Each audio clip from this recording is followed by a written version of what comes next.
All right, it looks like we are live. Welcome, everybody. Hello, Matt. How are you doing, Anton, good to sir? see you. Good to see you too. Good to see you too. I heard you've got some issues with your voice, but now that I hear you, you seem to be fine. So Hey, doing all right there. Doing all right. Yeah. yeah, well, good. Well, guys, there's a lot going on. Has been a lot going on in the last couple of weeks, and so let's go ahead and do our usual thing. We'll talk about the insights. We'll talk about the a question, like maybe a personal, empirical kind of insight. And in that piece, in that part, we're going to be talking today about habits and forming a flow state, right? Learning, teaching your brain, introducing a flow state. So, well, let's go ahead and before we jump into the insights, let me remind you guys that there's lots of interesting stuff that's happening on our website. And here's the, as you guys can see on my screen. Great if you're listening to us in one of the podcast platforms, which, by the way, I'm going to mention it right now in a second. Then visit Growth Clinic at growth.clinic. It's very simple. So in the library of shared resources, when you click on resource up at the top, you've got your new section here. It's called Recent Insights. And those are all the weekly insights that we share with you guys. And so we've got an archive. You can always go back and check our predictions, which we don't do many of those, but there's all kinds of useful information about Fed rates and economy, just insights into the business, running business these days, and stuff like that. So now, since I've mentioned a little bit about our podcast platform, so we are excited to let you guys know that we are live on Spotify. Just look for Growth Clinic, and whoops, here's a pop-up. Yeah, and so some of our past episodes are there. We, I think, finally figured out the audio. So thank you for being patient with us. And yeah, go check it out there. We'll keep you guys posted on the rest of the exciting things that we keep introducing and keep all the resources that we keep making available to you. So, all right, Matt, are you ready to jump into the insights? Let's do it. Let's get right to it. Let's go.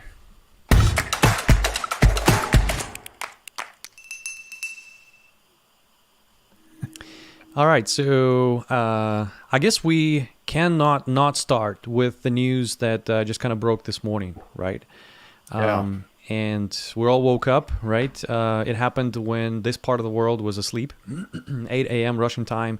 Putin went on a TV channel, pre-recorded, by the way, a little quick fact, and said that they're going to mobilize additional troops, additional army resources, human resources. So on the top of that, it's a three-piece news. One, Russia is going to mobilize more force to go into Ukraine, right?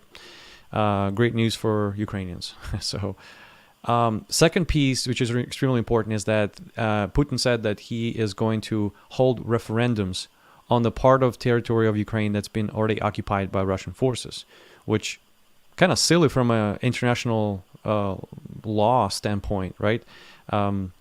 Like another country goes into a neighboring country, stays there for a couple of months, does a referendum, and I do air quotes for those who are listening to us on the podcast right now, referendum, right?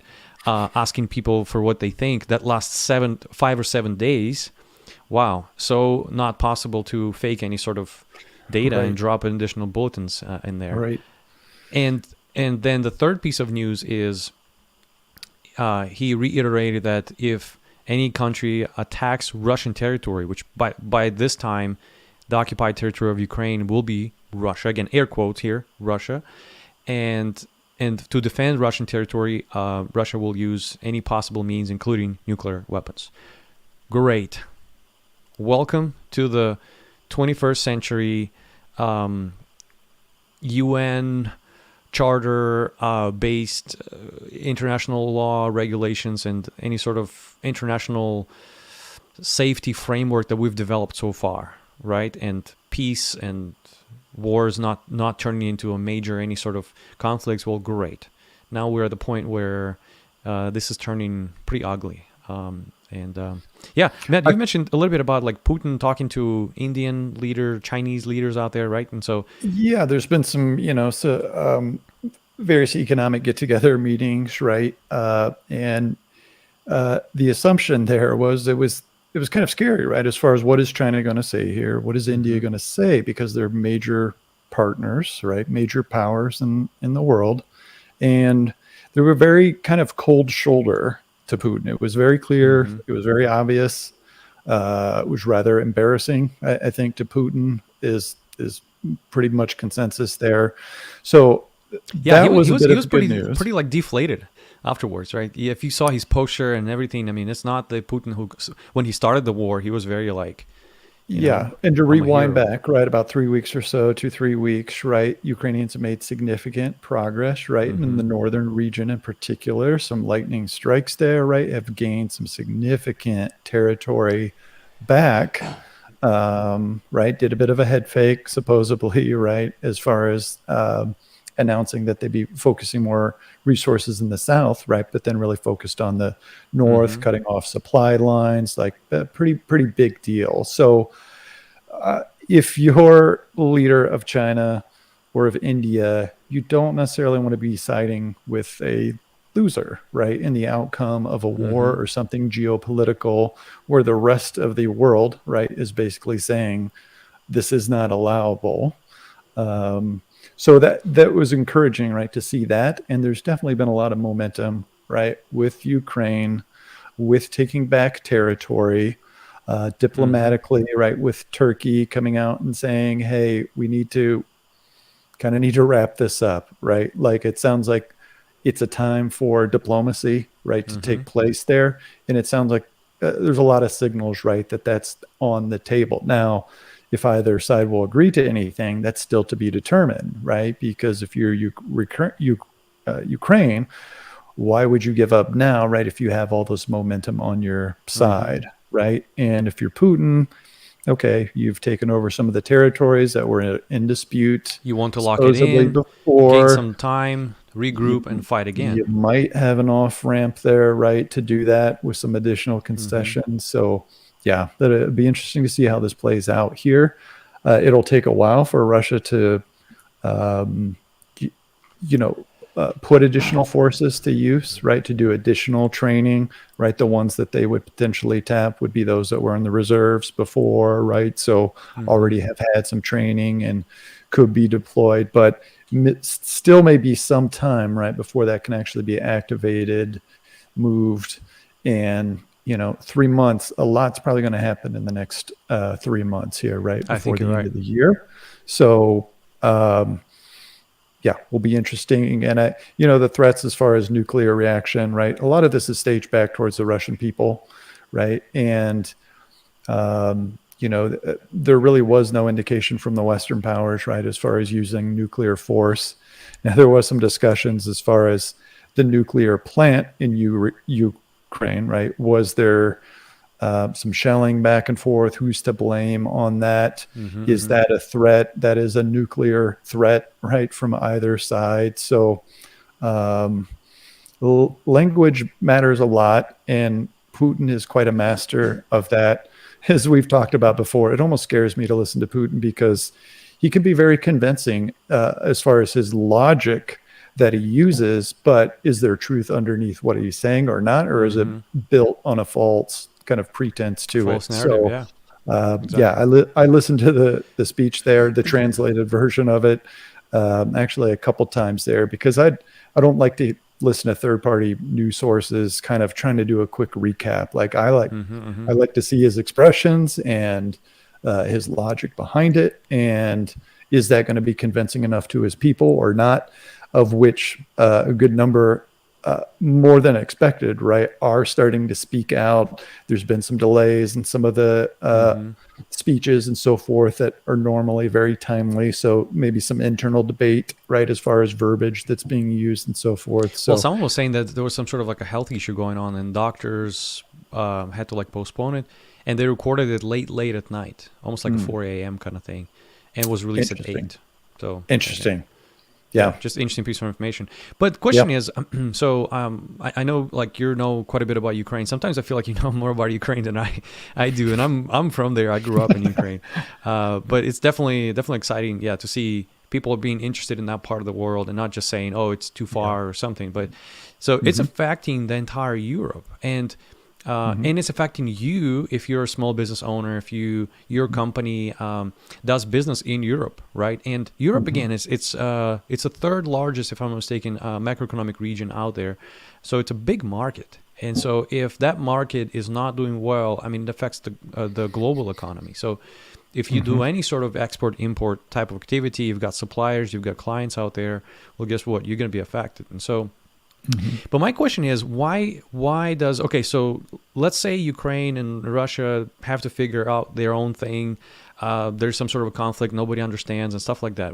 How does the rest of the Europe, what does it have to do with the conflict, right? And I started digging a little bit into it. I heard a couple of comments here and there, but then I said, okay, let's look a little deeper into this. So, and here's a piece of information, and I want to share this with you guys. So here is how Europe got very dependent on energy sources, or carbon-based energy sources based out of Russia. So in 2011, Germany announced that they're going to be closing nuclear power plants, right? So in 2011 alone, and I think that was all followed by Japan nuclear disaster, where there was a tsunami, right? Hit the local nuclear power plant. There was some leakage. So they said, you know what? Nuclear power is not safe. So, well, at least Germany made that decision, right? The rest of the world, I mean, is using nuclear, and they're saying it's actually the safest out there. So, well, and there's some discussions as far as like it was dirty too, right? Because it's nuclear and something bad could happen. Or what do you do? What are you supposed to do with all the waste? But you're really starting to see that tone change, right? As far as like, hey, this actually is a very clean source of energy. Yeah, if you know what you're doing with it, can deal with the risk of it, right? Hopefully, and if there's no Russian forces nearby that shell that power plant, then yes, you're in pretty good shape. Right. So follow my logic here for just 1 second and tell me if I'm crazy. In 2011, they closed 8 nuclear reactors out of their 17. Right, so Germany at some point had 17 nuclear power plants. They closed 8. That's a big chunk, right? At that point, they pledged to close the rest of them by 2022, end of 2022, which is end of this year, right?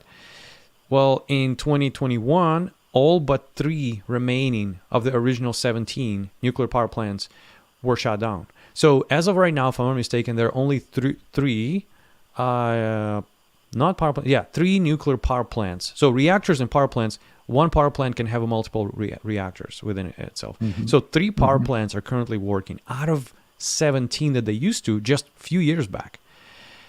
So now you've got a big gap in energy needs, energy supply, right? Well, guess what? This is where Europe develops its dependency on carbon-based Russian energy sources. So as of today, let me show you this graph here. When I saw that, it just blew my mind entirely. So this is today's Europe's energy needs and where it's coming from. So look at this.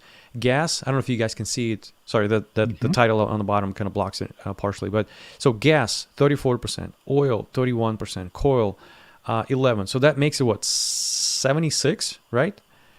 76% of energy is based on gas, oil, and coal, right?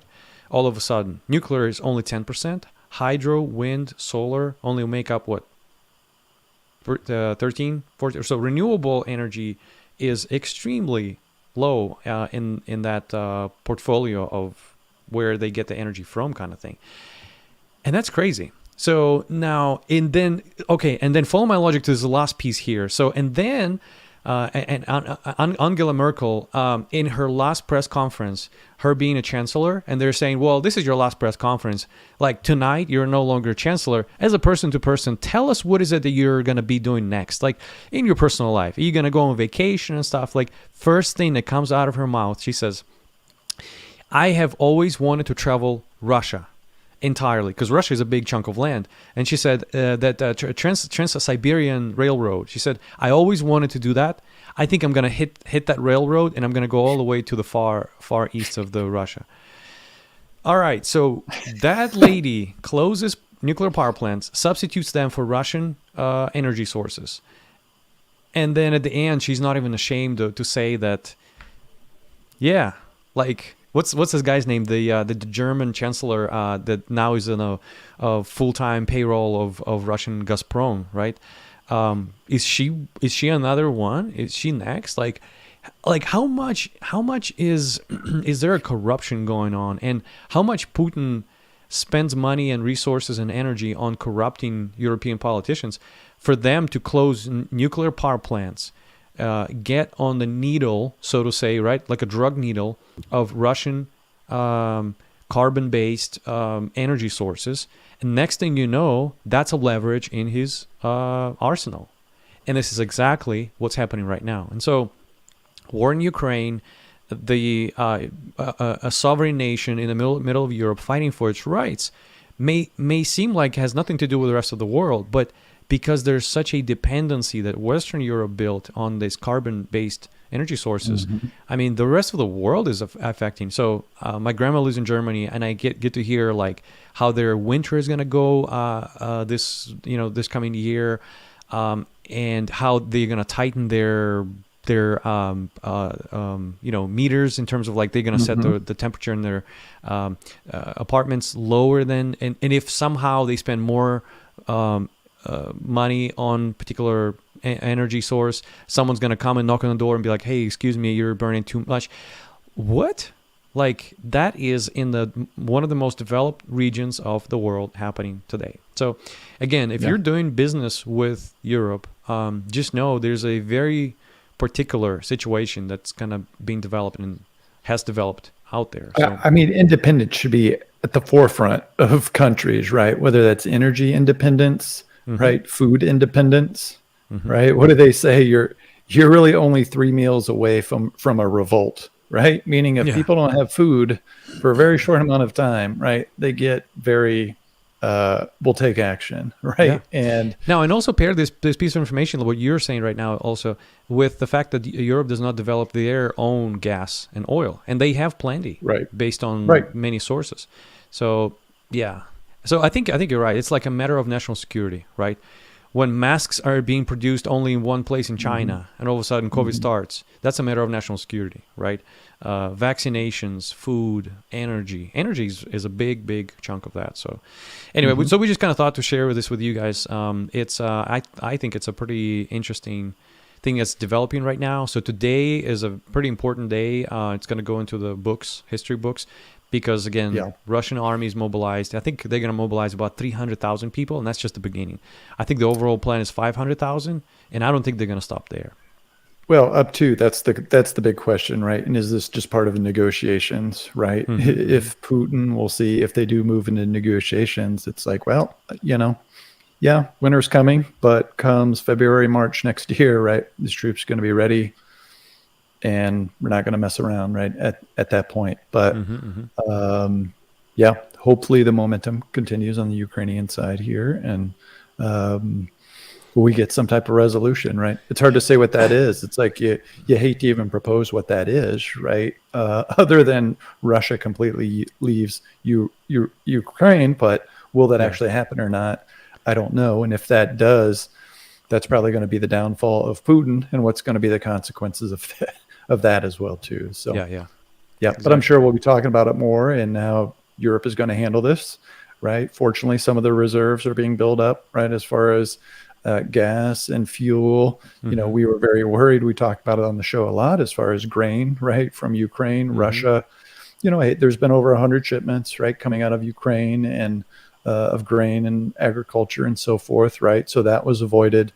So will this be one where it's a sticking point, but, at the end of the day, will some of the gas flow strategically? Is it better in Russia's interest, right? If he allows that, we'll just have to see here. But I'm sure we'll be circling back. Yes, sir. All right. What's next here? Yeah, let's jump into there's so much in the news here. Yeah. The next piece of news. It kind of hits maybe a little closer to home, right? So we've got Matt. What do we have on this? You can almost roll the wheel today, right? There's just been so much news today, this week. All the great ones, by the way. just love the news these days, right? Yeah, that was the first thing that popped up on my app this morning there, as far as like, with Putin and Russia, and it's just like, sigh. And then, looked at the futures market, which I like to do, and there's big news just to see how they're kind of interpreting this. And, the markets were kind of flat on the news, right? So I don't think it's something necessarily super unexpected in the overall kind of scheme of things here. But some things that are moving the markets here is with the Fed rate policy coming out today, right? The Fed met. Jerome Powell came out 2:00 today here, just announcing the 3/4 points rise in interest rates. Not unexpected at all. The markets were pretty set that was most likely going to be 3/4 of a point. The inflation numbers last month continue to be up there, right? Significantly, well over 8% on top of last year's over 5% number. So, it's pretty big numbers there. Market's not too pleased with things, which is kind of the result typically of when the Fed's raising rates like this. That tends to be the case. Additional hikes still expected as well too, right? So he takes questions afterwards, actually a good amount of questions afterwards that he took. Listen to those. So we're expecting, probably another point to a point and a quarter by the end of the year. Timing of that, I think there's a couple more Fed meetings, decisions left, but whether that's another 3/4 of a point or a half point next time, they're very clear as far as you don't just raise it a little bit, see what happens. When you're up over at 8% and you're cruising at a high rate like that, they're going to take aggressive action. And that means that the unemployment most likely is going to go up. They have that in their forecast as well too. So I think unemployment was going to go up something from 3.7 to 4.4%. Right. There's supposedly, and those of you who don't know, by the way, so think of inflation and employment being kind of like a scale pieces of the scale, right? Or parts of a size of a scale. So when one goes down, the other one goes up. So that's why. So as of right now, we're at where the employment is at it's at historic highs, and unemployment is extremely low. And so that's that's just how it works. But this is a third consecutive 75 basis point Fed action, right? Yeah. Within the last really few months, so to say. Yeah, up to 3. I think it's 3 to 3.25 is the target percent. Yeah, with another point and a quarter less left here. So good chance we'll be up to about 4.4. And why does that matter? Well, the banks will typically lend their best customers, so kind of the prime rate. That's usually about 3 percentage points higher than this rate. So that means if you're kind of on the best of the best kind of loans, of which you and I would, individuals wouldn't qualify for that. But let's say you're a large business, steady cash flow, you're going to be paying up at 6-7% interest rate minimum for that. So, housing loans already 30-year up above 6%, cruising past that here. And a lot of this is baked into the forecast, right? So just because the Fed raised it 0.75%, it doesn't mean mortgage rates just went up 0.75%. It's already been kind of baked into the cake, but how far they need to go, right, isn't exactly clear. And you got to keep in mind too that there's just other geopolitical things that kind of unfold kind of between now and the end of the year. And that may change things, right? And I think the analogy they use is like, we don't really know what that rate is until you kind of bump into something, right? That something is you don't always know. You just, when you hit it, you're going to feel it. And then, okay, take a look at the rates. Do we need to pull that down? But it's very clear that, job employment opportunities have been up there, something like 2 jobs for every job seeker that's out there. And that happens when you have low interest rates. When businesses have all this liquidity, they're able to go create businesses. Hey, I'm going to go open up a new coffee shop. Well, now I need 20 people to work it. Well, it's like, where do those 20 people come from, right? Because the U.S. population isn't growing that fast. So when you have tens and hundreds of thousands of businesses all salivating because they have these low interest rates, an opportunity to build and to grow and develop, but you need the employees behind it as well too, right? Or the people to construct the buildings or the business that that you're working on. So it's all tied together. It's not always one for one. There typically tends to be kind of big geopolitical things along the way that may change that. Yeah, good chance could go into recession, right? That's kind of already there on a technical basis, but a mild one, right, as far as unemployment. So yeah, we'll definitely be talking about that more in the future, and what's the impact, and what's the maybe ways to kind of mitigate some of that as well too. But the Fed is very clear. We're putting the pressure on until inflation gets to within under 2% inflation. And right now we're at well above 8%. That's a long ways to go. And, the Fed's charged with also keeping full employment, right? As far as one of their objectives, as well as keeping inflation under check at their target rate of 2% per year. Yeah. I read it somewhere that they're going to be a lot more comfortable these days, inflation rate above 2%, which if you think about it, like in macroeconomic, like Keynesian macroeconomic theory, they say inflation up to 5% is actually it's good for economy because there's a healthy growth of economy, right? So I think we're going to land somewhere in there. I think we're going to end up with like 3-4% for quite some time.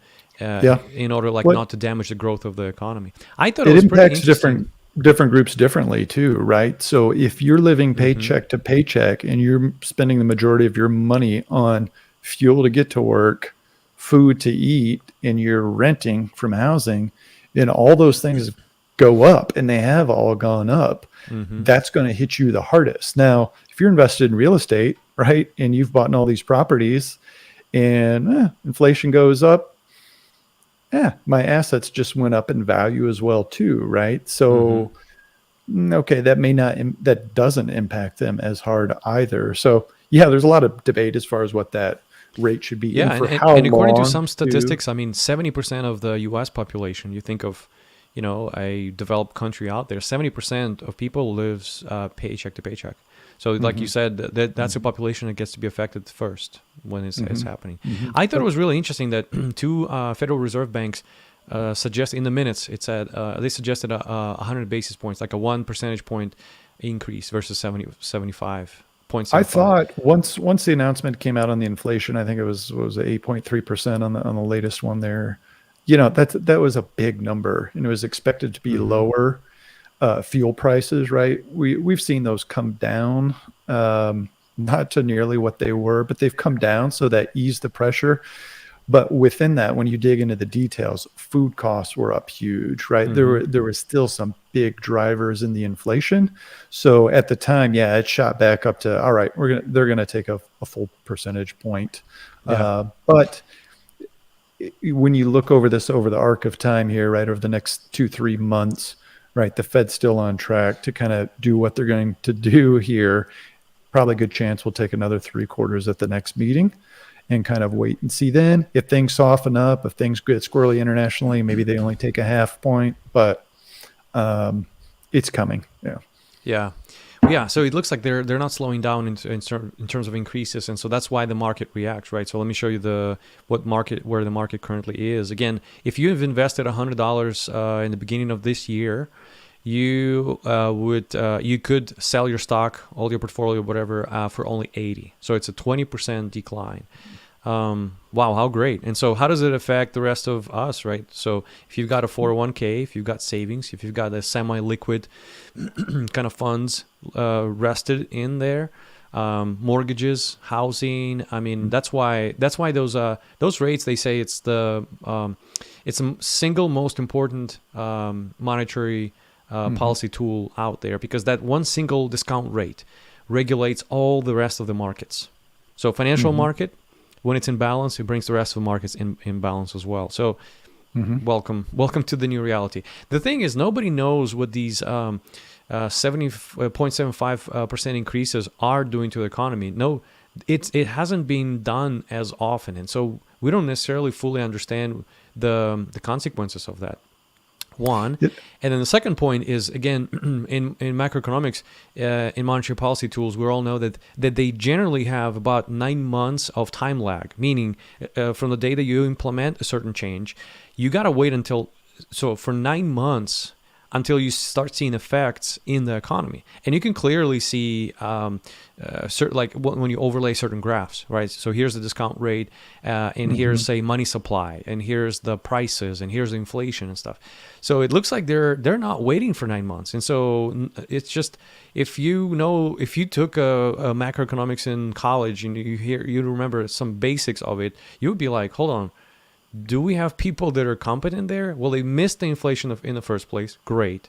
That's their single objective of that institution. And now they're doing something really crazy, and nobody knows where that's going to take us. So I guess the reason why we're talking, we talk a lot about Fed rates and discount rates and those increases, because, again, I mean, we are all in it. Your small business depends on it. You've got a couple of loans, you've got credit cards, you left. But yeah, and so so that's why we talk about these interest rates, guys, that often. I think it's important. I think it's crucial. Again, if that one market is in balance, it brings the rest of the markets into balance as well. So there you go. Matt's back. All right. So hey. All right, so let's go to the next piece of information here. So what I thought of kind of dovetailing this piece into, so you remember how we always say that small businesses have 3 major problems, right? So, and this is by research, right? So they've asked 10,000, I think, if I'm mistaken, small businesses, and they said, what's the largest 3 problems that you have on a daily basis that you face? And they said capital, right? We just discussed the cost of capital is going up. Well, great. So that problem turns into a bigger problem. The customer acquisition cost, which is what we talk a lot about here, so we'll talk in the future. See our prior insight, where we talked about customer acquisition cost more than doubled within the last 5 years, which is crazy. So great. That problem also became bigger. And so let's talk about the third component and the third problem. And the third problem is employees, right? Workforce. It is hard to find qualified people to work for you. Now, we know that it became even harder. There's a quiet quitting going on, right? So what I wanted to show you guys right now is there's a piece of information, piece of statistics that we don't often pay attention to, but it is an extremely important piece of data. And so it is essentially a graph that shows how productive your workforce is. So as you can see here on the graph, this is essentially percentage change from previous quarter, annual rate of how productive your employees are. And so just pay attention to the last couple of quarters here. So if you're more of a table person, so in 2022, in this year, we had a 7% decline in that metric, and a negative 4% in the second quarter of 2022. So productivity of your employees. So again, third problem, right? Capital, customer acquisition, employees. So you finally figured out the third piece. You finally were able to hire employees. And now you learn that they don't produce as they used to. The output per hour, so to say, in whatever shape and form it comes to you in your business, is not as high as it used to be. Well, great. So this is why we're talking a lot right now. Is workforce is at an advantage, right? So they're kings. They're they've got plenty. Like Matt, I think you've mentioned there's 2 jobs for every applicant, right, out there. So if I don't like my job, I can always go and find another one, right? That will probably pay the same or more. So as a workforce, as an employee, I've got an advantage. Now, a business owner does not. And that's the problem. Cost of capital is high. Customer acquisition doubled in the last 5 years. And great. Now I've got hard time finding employees. I have to pay more. Another expense. Notice, expense, right? And once I get them, I think you said, 50, 60% of people are still working from homes. They're not being as productive. just the numbers that came out here this last week or so here. They're saying the top 10 markets, right, the largest U.S. markets out there, something like 47% have returned back to work, right? And based on the hours per week, right? So it's a little bit complicated as far as some people are Mm-hmm. just returning back to the office 2 or 3 days a week, right? Some people aren't returning at all. Some are back all the days there. But yeah, I thought it was a pretty shocking number to me, frankly, as far as we're still not even back close to where we were before. And what Mm-hmm. type of changes are there going to be, right, as a result of that? And is that sticking around more, that remote working? Now, looking at that a little bit more, Anton, as far as so historically, so if we can grow productivity, that's usually extremely healthy for the economy, right? Mm-hmm. Like our standard of living goes up, right? The profits go up for the company, employees benefit from that, right? In Mm-hmm. theory as well too Everybody there. does. Yeah. A Yeah. person who works, company, and the economy overall. But it is interesting to look at, like last year, right? In the previous years there, I think it was up quite a bit as well too, right? 6%. Now it's down 7 point whatever percent there. So it can be a little bit tricky to tease out, right? When companies did make a lot of cutbacks, right, during the pandemic, right? We didn't have as many people in the office, or people are really watching their spending. Maybe we didn't get the same customer service, right, when we called up the insurance company or whoever, because they were struggling, right, to keep as many people, or they chose to reduce their workforce during that time. So in those times you can kind of coast a little bit, right? You get a little bit of a spike up from additional productivity because you're basically putting all that work on fewer employees and getting Mm-hmm. most of the results back from it. But man, that's a big drop to be 7% down from where it was. So just thinking through some of the drivers, right? Part of it is, okay, there's definitely been more hiring, right, since the pandemic, but it's usually less productive, right, with each new kind of employee that comes in the organization, right? Takes 6 months, 12 months, however long, right, to get them up to speed.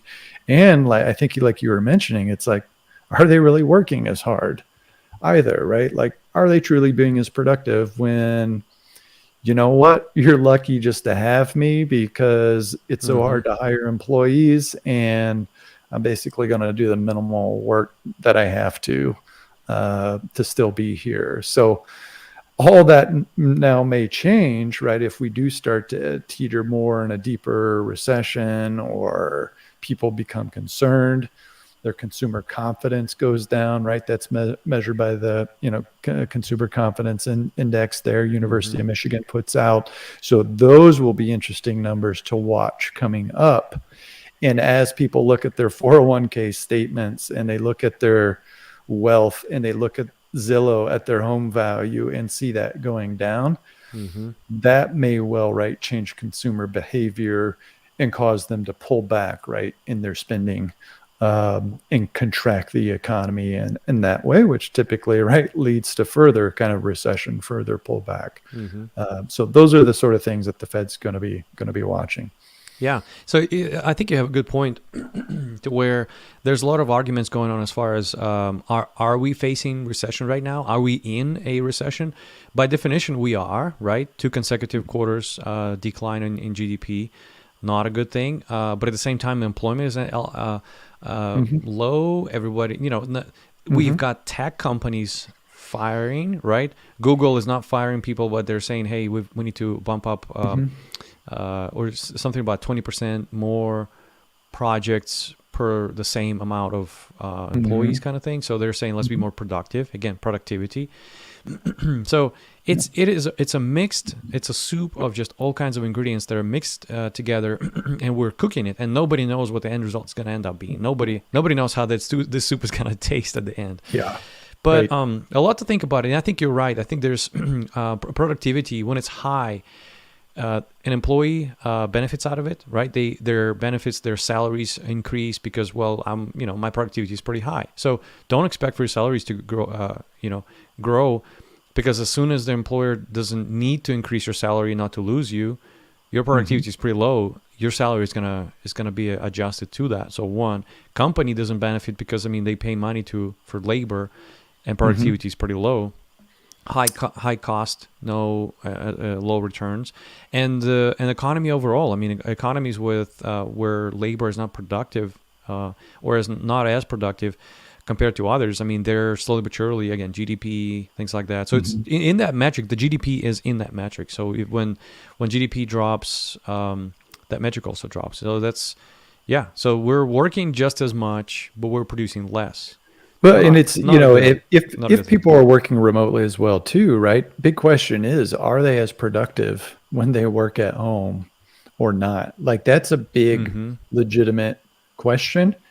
Of course, probably depends on the role as well too. Mm-hmm. But just at a macro level, are people going to be as productive at home, right? When Mm-hmm. you Mm-hmm. don't have your employees, walking by and your boss right there, and um, You got kids you know, around and pets yeah, and yeah, there's cooking and distractions. There, yeah. you've got all your big new house and your remodel and your projects you're still probably working on, and like it, yeah, Matt's been has been fixing his house, so I know where it's coming from. So right, I think that's a right. good point. Yeah, but maybe this is a good segue too, as far as like one of the challenges I think with working remotely is just that discipline that you need to have. It's great because there's flexibility, but do you have the same discipline, right, as waking up every morning and getting right to work? And Mm-hmm. you don't have you can be frustrating, right? Sometimes without your coworkers right there that you can just have a quick conversation with, or, oh my gosh, now I have to set up a Zoom meeting to like talk about this thing that if I was at work would take me like 5 minutes just to like grab and go. Mm-hmm. Mm-hmm. But yeah, so anyways, as far as it comes to like those habits, I think that are needed with that. Maybe that's a good segue into, I think, one of our next topics that we have here on habits and flow. Mm-hmm. Yeah, definitely.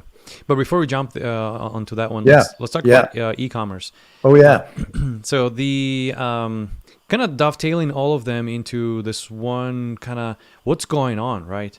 Hmm. What kind of conditions, external environment we're currently in. And so let me show you this graph here. So this is published by Charter, and it talks about they call it abandoned cart, which is a pretty clever title. They're saying that the e-commerce growth, if you guys can see the chart here, so since 2010 has been growing pretty like at a 45 degree angle kind of growth, so really solid growth over the years. And so the portion of e-commerce compared to the rest of the sales, right, in the U.S.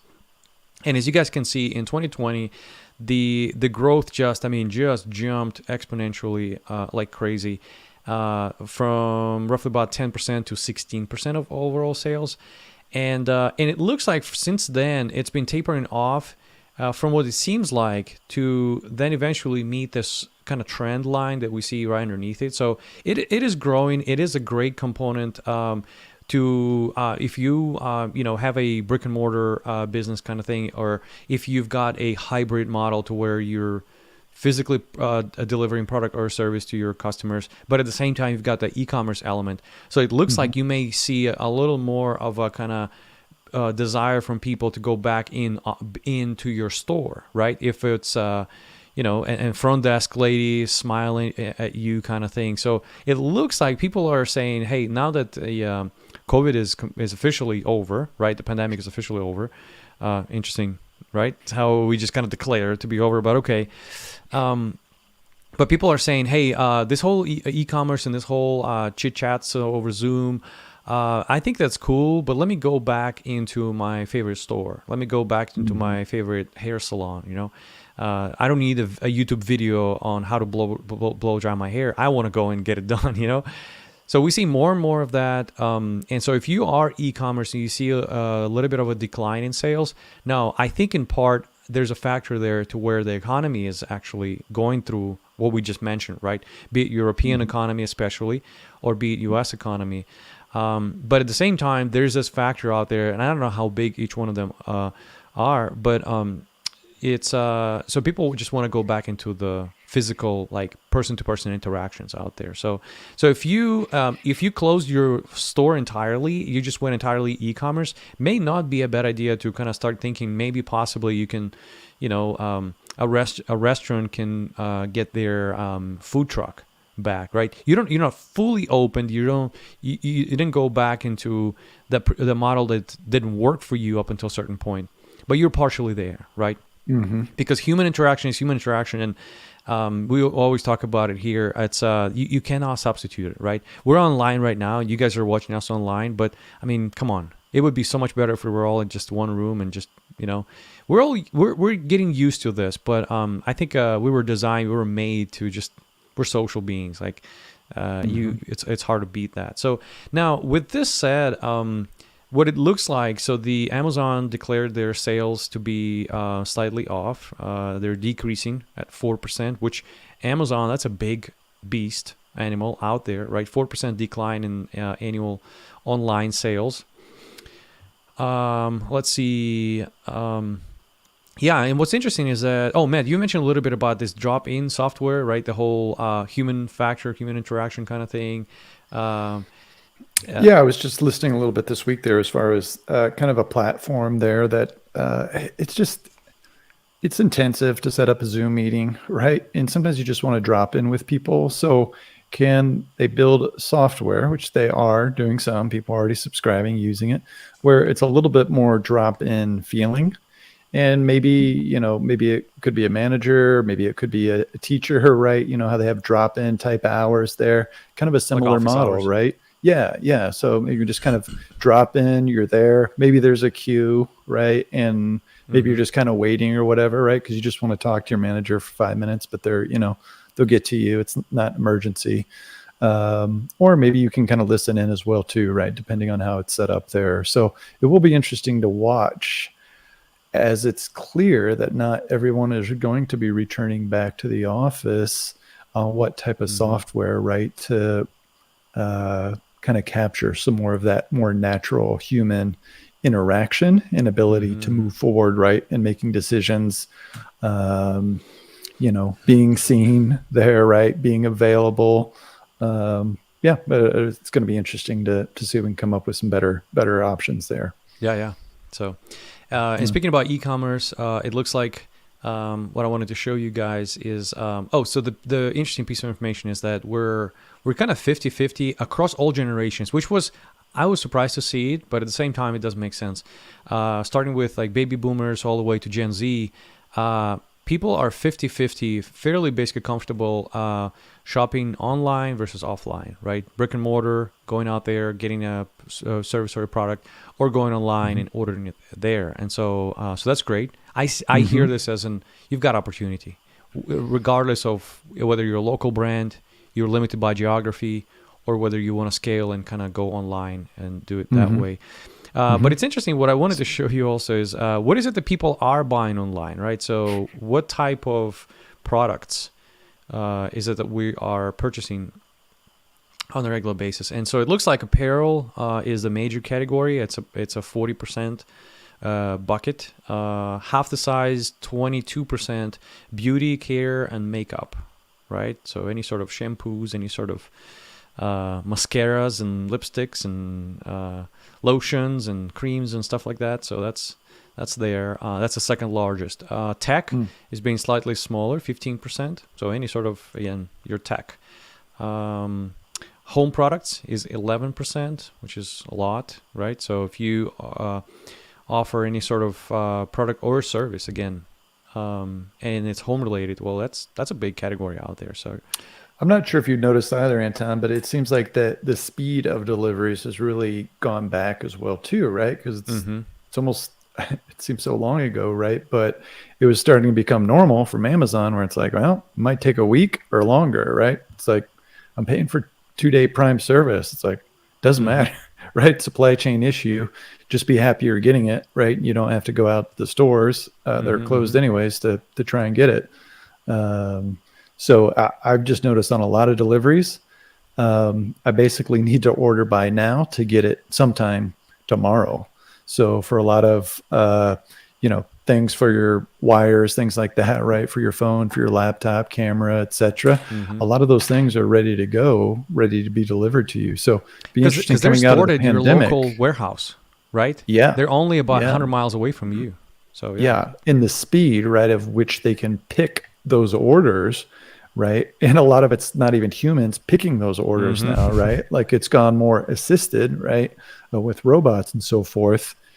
Yeah. If it's not, delivery's not going out to the next morning, well, that's 10 hours or whatever, right? Before that has to take place. And back a long time ago, well, somebody used to have to review that order and they'd have to, Mm-hmm. print out these forms, go look for it, run it around. But it's just the speed of it is getting so quick that it's Mm-hmm. just like, it's going to be here tomorrow. Like it is not worth, I know if I go to the store, even if the store is only 15 minutes away, it's pretty much going to be a 2-hour trip, right? Most likely, because I'm going to get distracted, going to have to gas up, going to spend a gallon getting there, gallon getting back. All right, that's $10. Like, just get it delivered tomorrow, right? And so I think that's coming out of this. I think that still hasn't been fully recognized that how transformative this is when you can get. And probably some of the viewers are probably looking at us like, "What are you talking about? We get things same day, right? If you live in the cities, and a lot of Yeah. things with Prime now, right? Like you get that within hours, right? So, pretty Yeah. interesting to see how Certain that'll items, continue yeah. to. Unless you want Yeah. to walk into an Amazon store and just get it within seconds, then. so, Yeah. so notice Yeah. how we always talk about innovation, right? So the factor that differentiates you from competition could be the product itself, right? We always say Mhm. you gotta servicize your product, productize your service, things like that. But it's also another piece of innovation is process, right? So Amazon sells cables, phone cables. Wow, what an innovative product, right? So not much of innovation there, but the process at which they deliver it to you, the speed at which they deliver it to you, makes it a factor for you to go with Amazon versus, say, Best Buy or Walmart and places like that. So yeah. So question is, again, speaking about these categories, so it looks like people are comfortable buying, again, apparel, beauty care, makeup, tech, home products, food and beverages. So if you do have e-commerce business in one of these categories, well, great.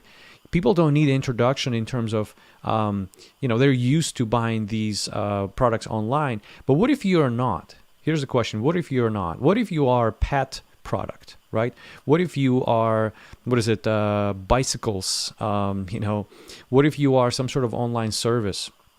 And so the Google keeps publishing these pieces of information out there to where I think at this point 45% of people, close to 50%, are open at the first, like when they search for something, they're pretty open as far as trying a new brand. So you've got plenty of opportunity. There's no any sort of, not yet, I guess, as like Walmart is Walmart because it's 10 miles away from where you live, right?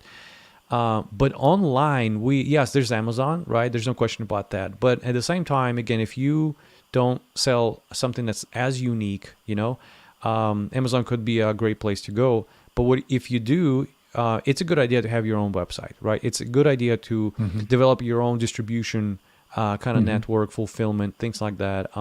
And again, you've got plenty of opportunities. So don't shy away. Don't think that's, since it's on Amazon and there's a lot of competition there, you don't stand a chance. You do. And the way to go about it is, again, great content. Go on social. Content. Really the only thing that kind of works today. So.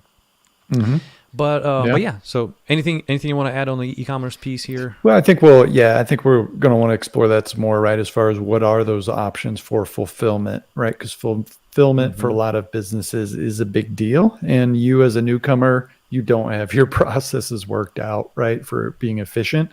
So you're probably going to want to use some type of fulfillment provider. It's or storage or at least part of it. So I think we'll definitely want to be bringing in some folks to talk about that.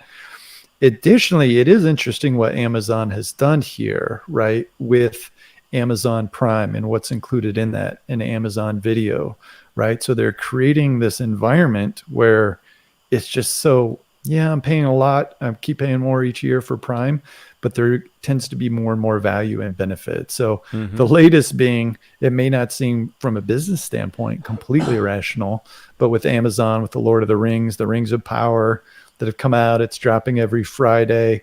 They've been advertising like crazy. they've spent something like will be about $1 billion, right? Mm-hmm. Like on this, like ton of money on this.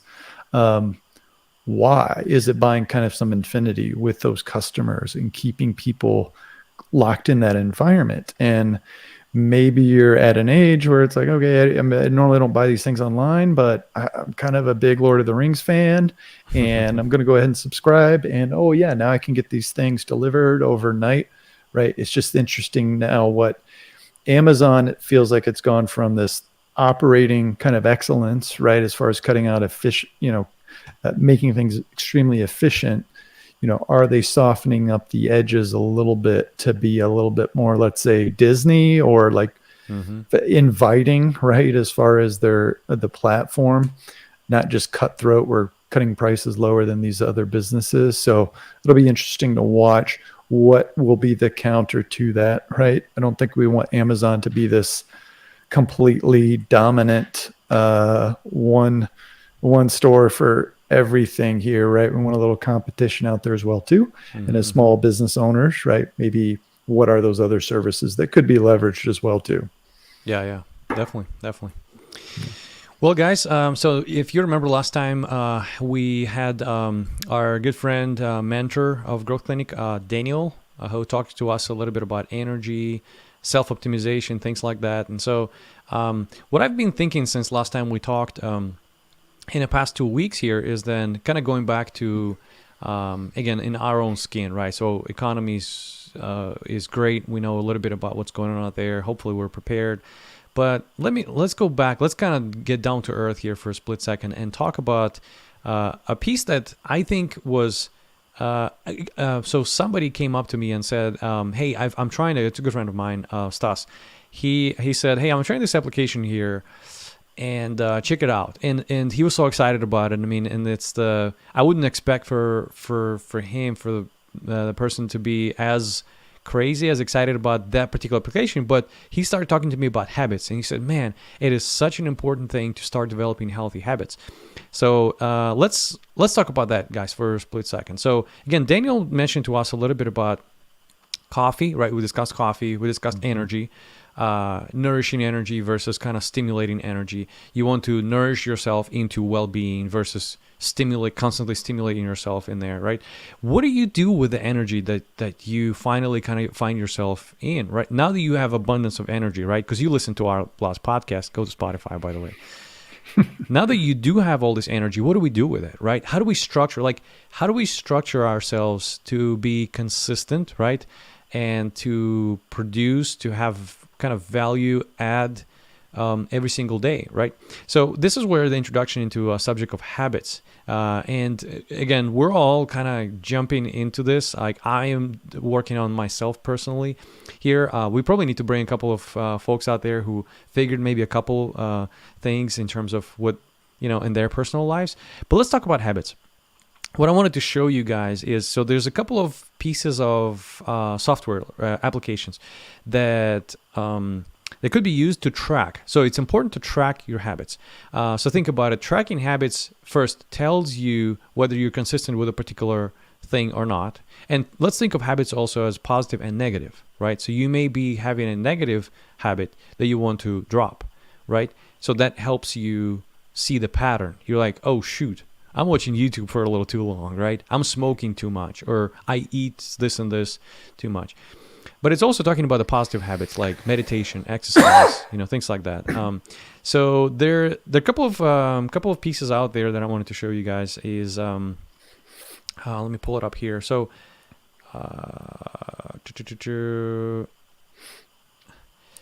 so the one is called one application is called Habitify, right? So it's a little pricey. It's $20 per year, but it's an phone application that does send you reminders, right? It's got this kind of grid going on. You develop it yourself. You say, I want to exercise this often, right? I want to meditate this often. I want to eat this food this often, and I want to write. Like for example, in my case, I'm getting myself to I want to develop a habit of writing, right?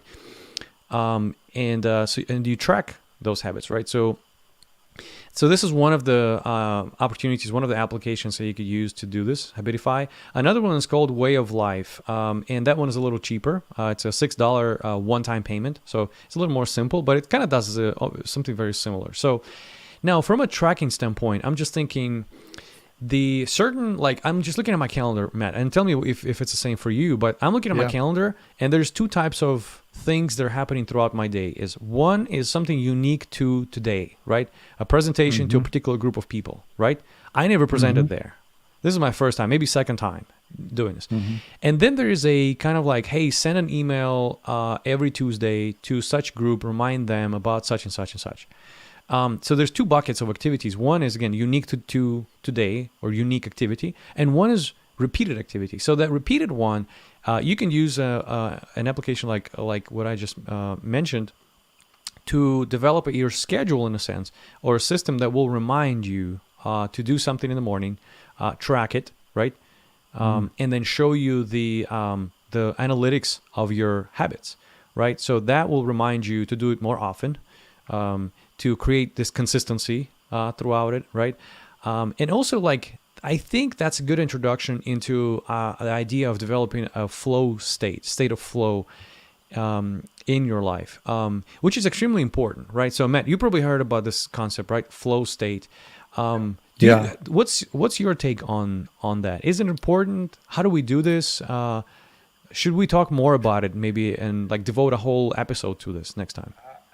I definitely think so. I know I was at a creative morning session in Chattanooga, and the topic was flow, and it was very interesting, the creators that were in there and the different flow states, right? So one of them was talking about flow in music. The other one, a different artist, just kind of went off a little bit of a tangent there, talking about a flow state of when you're in Excel, right, in spreadsheets. And he was a musician, right, but he was also kind of like, into the numbers. And I've been there too as an analyst, as far as like, there's just this flow state where almost nothing can stop you. You're kind of surfing through, right, like you're on a wave versus out there trying to fight against it. So getting into that flow state, right, there's lots of different kind of tricks for that, but it's very elusive to do. It would be interesting, though, from a habit basis, though, right? What can you do to improve that, right? So probably the ones that notice it the most are like writers, right? You got to sit down, write. You could put it off, but your deadline's coming up to write that book, right? Now the pressure's on to get something down. How do you get in that flow state? Because sometimes when you're in it, you don't want to stop too, right? Because you know that it's sometimes hard to, just to jump back in. And that's where when somebody comes to your office, right, and be like, hey, you got 30 seconds. It's like, yeah, now you just cost me 20 minutes, right? Because I'm going to talk to you for 5 minutes. And I just got out of my zone. And then take another 15 to like refocus and get back into the flow. Now, is this the trick to us being more productive? We just talked about workforce productivity, things like that. Is that a trick? Like, should we all, is that a skill that we should all kind of learn? It'd be interesting at work, right? Like, what are those mechanisms to kind of encourage flow? So for some people, it could be that coffee right in the morning with hey Matt, I just want to say we're losing you here, so you're breaking up quite a bit, so your video is also go ahead and pick it there in time. Okay, well just keep saying something every once in a while. Hopefully you're gonna be back here. So but yeah, guys, and so let's think of life for just a split second. And I think the biggest mistake that we all do is that we think of life as a bucket, right? We think of our day, 24-hour day, as a bucket, right?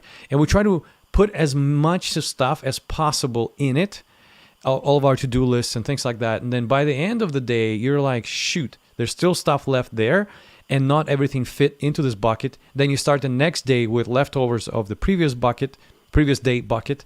And then it's a constant fight with your to-do list, right? And so, Matt, by the way, I think you're back with us because your video looks pretty good right now. Now, and I think that's the biggest mistake out there. Our life is not a bucket. It's not a container, right? It's a flow. It's a pipe.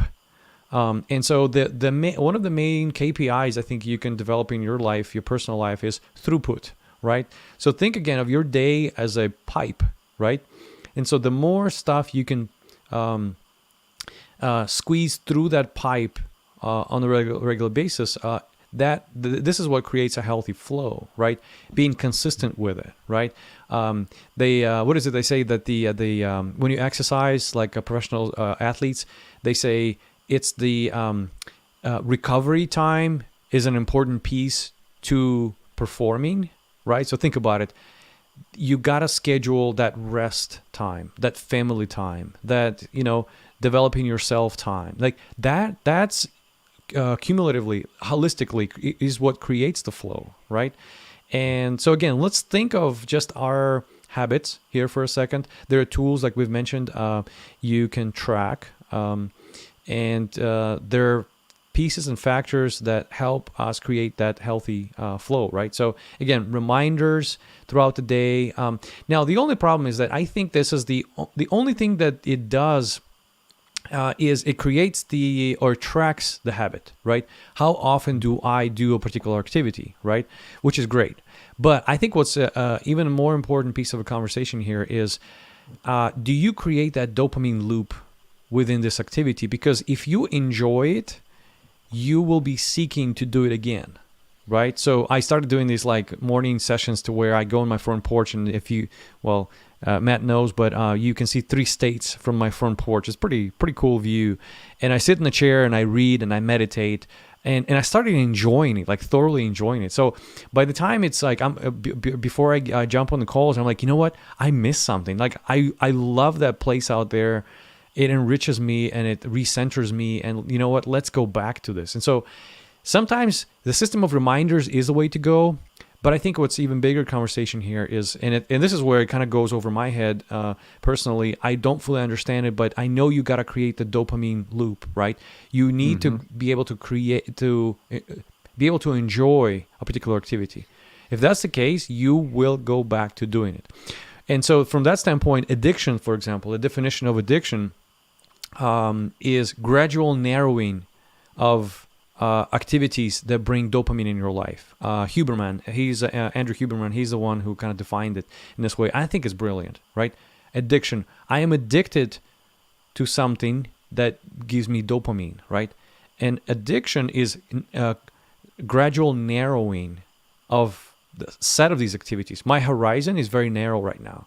And so hopefully you've got plenty of things in life that make you happy, that add that kind of good energy, dopamine into your life. And hopefully that turns into a habit. And maybe consistency and maybe a high quality, good habits, well planned day consisting of these habits. Maybe that's what creates a flow.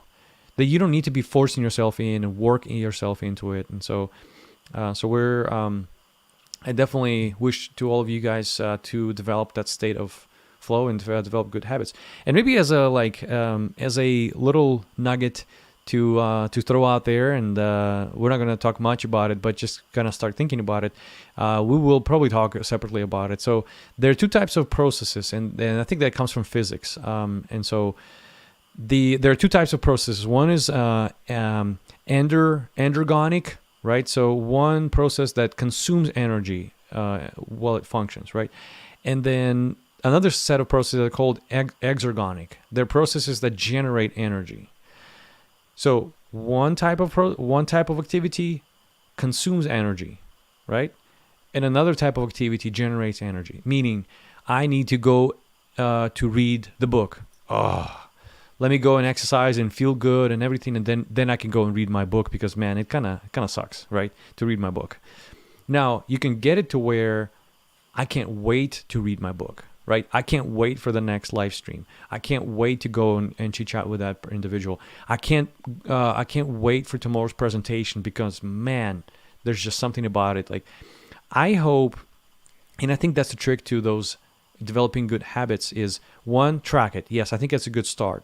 But create those exergonic, those set of processes in your life that generate energy, that get you excited about life. And it could be something you can do in the evening. So your daytime job could be, so-so, right? I mean, it's a job. You have to do it.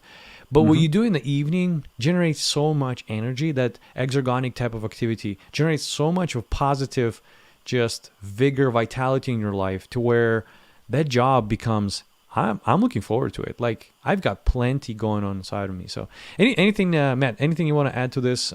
You've got any sort of examples in your life where a certain activity that kind of generates energy for you, like you're looking forward to it, things like that? I think going back to, like you said, that dopamine loop, at the end of the day, right? Like you've got to feed it somehow. And I like the idea of kind of something there for that accountability where you're actually working towards that. You're very intentional. You're saying, Mm-hmm. this is what I want to do. This is what I want to accomplish. And oh, here's a reminder that maybe I haven't done that yet. Or maybe I'm spending too much time reading the news or listening to too much YouTube how-to videos, whatever's going on in in the world. I like the idea of it being a little bit more intentional, Mm-hmm. because I think one of the negative things can be things that disrupt us, right? Okay, we're listening to a podcast, right? And then all of a sudden somebody wants to have a conversation, or you get back, right? And it's your spouse or whoever, right? Is like, you're not in that frame of mind yet, right? So maybe being a little bit more intentional, right, of when you shut those things down.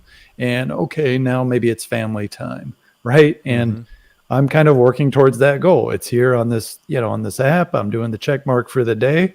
That's kind of filling that kind of that dopamine hit Mm-hmm. for that, right? It's kind of a trick, but you're being very clear about what those goals are that you have. Because at the end of the day, if we're always just seeking these things that kind of recharge us too, like you said, we all want to have this work life that, it's always energizing, but sometimes it's just not, right? And that might mean 40 hours plus a week. It's just not. But Yeah. being intentional, at least on a few of those things, Mm-hmm. our last guest that we Will had, help you kind of Daniel, keep the balance of that energy yeah, going on. yeah, Yeah. our last guest there, Daniel, on his podcast, he was talking about their guests there. Every Friday night they got together. They had 2 or 3 different families over with the kids. Everybody got together. Normally it could be a stressful time. It's the end of the week. I'm trying to like wrap up all these errands and do all these things. Mm-hmm. Mm-hmm. They kind of countered that with, no, this is kind of a recharging time here. Yeah, we're winding down, but it's Mm-hmm. also very personally energizing, right? To have that socializing time. And what else were you gonna do anyways, on a Friday night like Yeah. that? Maybe go out to eat, get full, get stuffed. Maybe you go out with one other couple, but with kids and the new dogs and everything else, right? That you got during the pandemic, maybe a little bit more challenging. So yeah, find something though that's rewarding like that to recharge you. Your personality makes a big difference on this. If you're an Mm-hmm. introvert or an extrovert, where are you drawing that power from? Because it might not be family time, honestly, right? It might be quiet, kind of alone time, like you said, maybe out on the porch, just doing some reading, right, and recharging that way.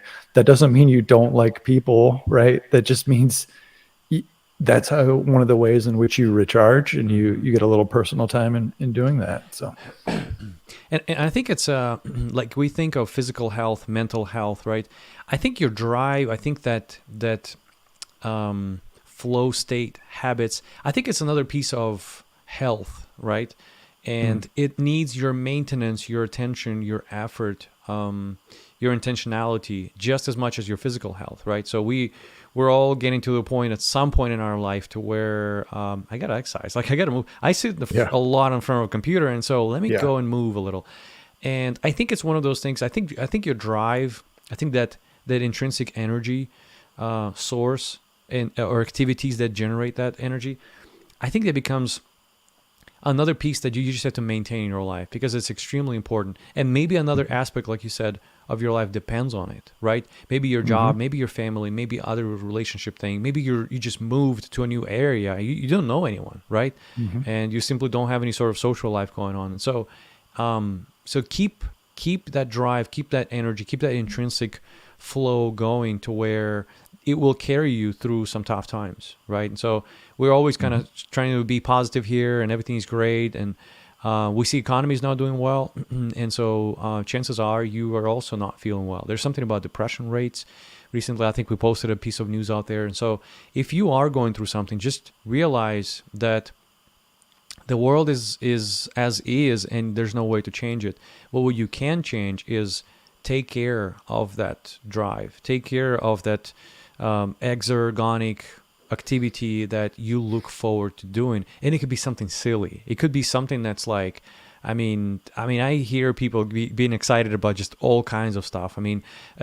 Every once in a while we go to these like river walks out there, and I see a large area where like stones are being stacked on top of each other, and the stones, they like this whole balancing thing, and you would like the shape of the stones. It's like, shoot, hold on, how much time did it take?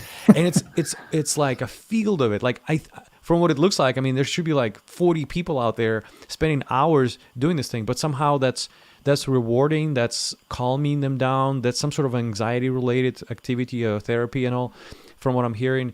And it could be something silly, but you got to take care of yourself. I guess that's the point. And that's where kind of Growth Clinic, our community, that's where we always remind each other, right?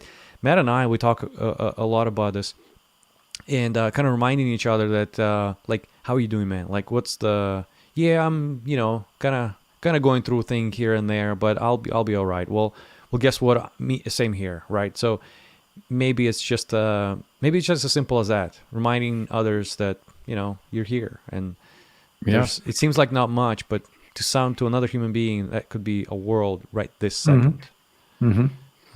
So yeah. Well, anyway, so we can talk more here. We've been online for more than an hour. So again, if you've been at the gym for all this time, I'm proud of you. keep doing it. Now that we're on Spotify, you guys can drive, and maybe half of the talk on the way to work, half back. If you live in Atlanta, New York, California, maybe a couple of episodes while you drive to work. Yeah. So it's a pretty lengthy drive. But yeah, anything you want to add, Matt, before we jump off here? Yeah, I think that was a good way to end, Anton, there. There's always something in the news going on here, but I encourage people to always like focus on creating something in whatever form that is, right? Like just create something. I think we've been blessed with that ability, right? Maybe it's building something, maybe it's just writing something, maybe it's drawing something, but the Bible says that we're created in the image of our maker.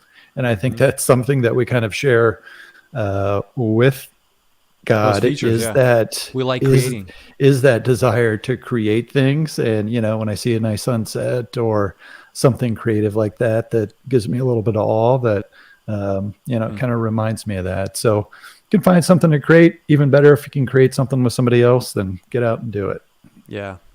Definitely. I see a pretty good sunset out there in your windows out there. I think you're in your living room and there's a big window in the back. So go and enjoy it while it lasts. So feels like last day of summer here. Yeah. So definitely transition to fall, and that brings new opportunities as well too here for people. So looking forward to a good fall here.